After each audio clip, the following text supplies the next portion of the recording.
Chapter 5 Incident of the Letter. It was late in the afternoon when Mr. Utterson found his way to Dr. Jekyll's door, where he was at once admitted by Poole, and carried down by the kitchen offices and across a yard which had once been a garden, to the building which was indifferently known as the laboratory or dissecting rooms. The doctor had bought the house from the heirs of a celebrated surgeon, and his own taste being rather chemical than anatomical, had changed the destination of the block at the bottom of the garden. It was the first time that the lawyer had been received in that part of his friend's quarters, and he eyed the dingy, windowless structure with curiosity, and gazed round with a distasteful sense of strangeness as he crossed the theatre, once crowded with eager students and now lying gaunt and silent, the tables laden with chemical apparatus, the floor strewn with crates and littered with packing straw, and the light falling dimly through the foggy cupola. At the further end, a flight of stairs mounted to a door covered with red baize. Through this Mr. Utterson was at last received into the doctor's cabinet. It was a large room, fitted round with glass presses, furnished, among other things, with a cheval-glass and a business table, looking out upon the court by 3 dusty windows barred with iron. The fire burned in the grate, a lamp was set lighted on the chimney-shelf, for even in the house the fog began to lie thickly, and there, close to the warmth, sat Dr. Jekyll, looking deadly sick. He did not rise to meet his visitor, but held out a cold hand and bade him welcome in a changed voice. "And now," said Mr. Utterson, as soon as Poole had left them, "you have heard the news?" The doctor shuddered. "They were crying it in the square," he said. "I heard them in my dining room." "One word," said the lawyer. "Carew was my client, but so are you, and I want to know what I am doing. You have not been mad enough to hide this fellow." "Utterson, I swear to God," cried the doctor, "I swear to God, I will never set eyes on him again. I bind my honor to you that I am done with him in this world. It is at an end, and indeed he does not want my help. You do not know him as I do. He is safe. He is quite safe. Mark my words, he will never more be heard of." The lawyer listened gloomily. He did not like his friend's feverish manner. "You seem pretty sure of him," he said, "and for your sake, I hope you may be right. If it came to a trial, your name might appear."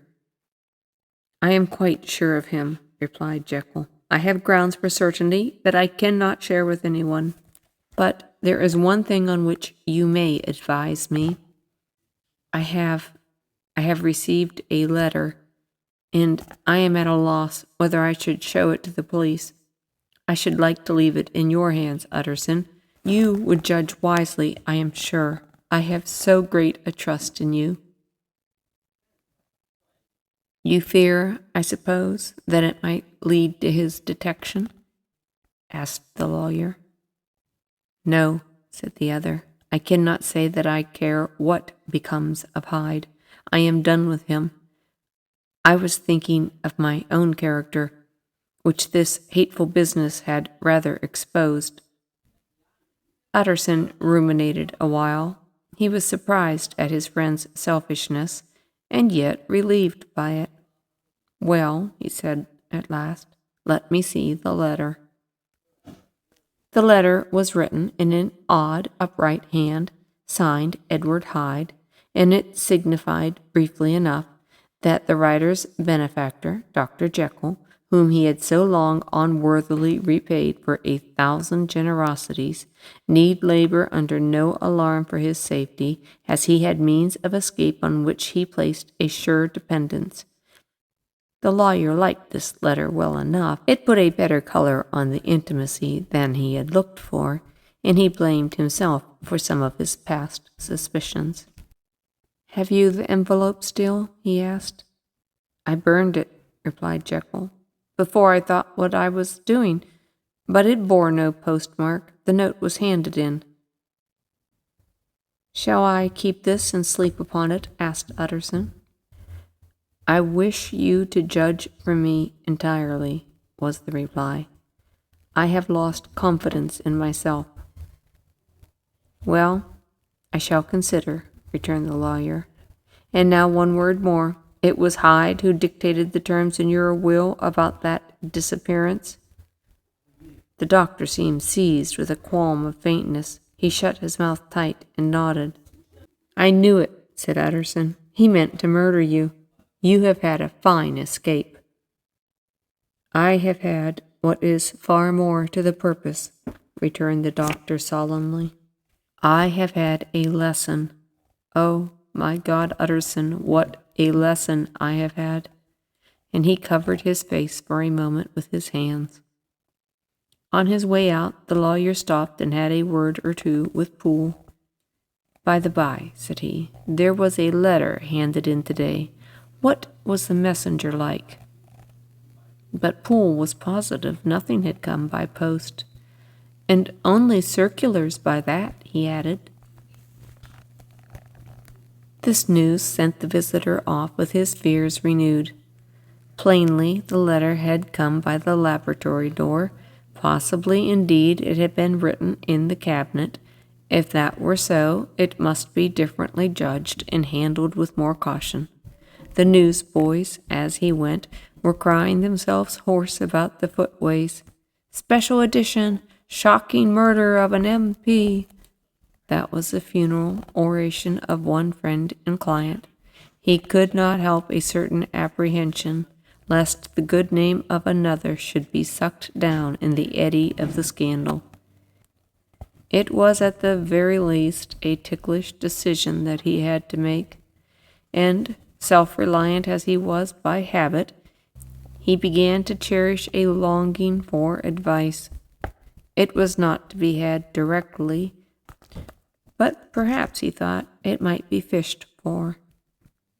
Presently after, he sat on one side of his own hearth, with Mr. Guest, his head clerk, upon the other.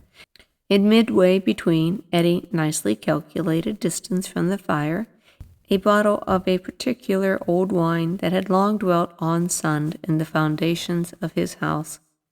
The fog still slept on the wing above the drowned city, where the lamps glimmered like carbuncles, and through the muffle and smother of these fallen clouds, the procession of the town's life was still rolling in through the great arteries with a sound as of a mighty wind.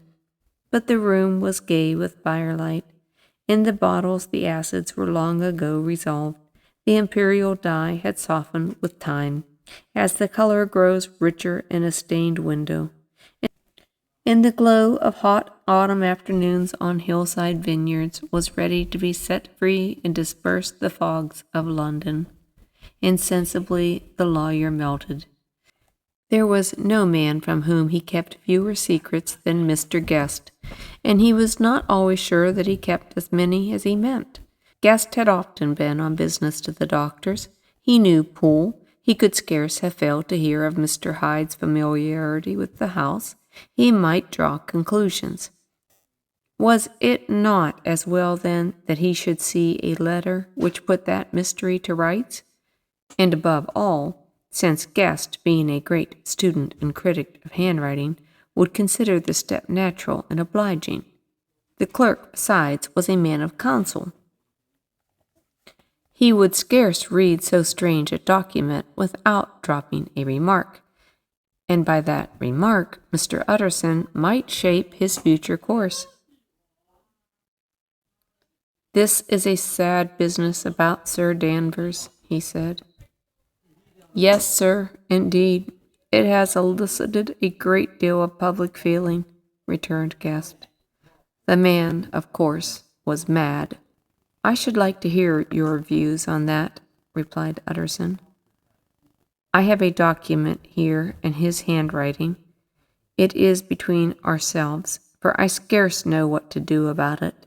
It is an ugly business at the best, but there it is. quite in your way. A murderer's autograph." Guest's eyes brightened, and he sat down at once and studied it with passion. "No, sir," he said, "he's not mad, but it is an odd hand." "And by all accounts a very odd writer," added the lawyer. Just then the servant entered with a note.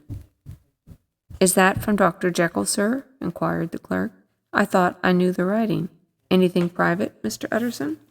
"Only an invitation to dinner. Why, do you want to see it?" "Just one moment. I thank you, sir." And the clerk laid the 2 sheets of paper alongside and compared their contents. "Thank you, sir," he said at last, returning both. "It's a very interesting autograph." There was a pause, during which Mr. Utterson struggled with himself. "Why did you compare them, Guest?" he inquired suddenly. "Well, sir," returned the clerk, "there's a rather singular resemblance. The 2 hands are in many points identical, only differently sloped." "Rather quaint," said Utterson. "It is, as you say, rather quaint," returned Guest. "I wouldn't speak of this note, you know," said the master. "No, sir," said the clerk. "I understand." But no sooner was Mr. Utterson alone that night than he locked the note into his safe, where it reposed from that time forward. "What," he thought, "Henry Jekyll forge for a murderer?" And his blood ran cold in his veins.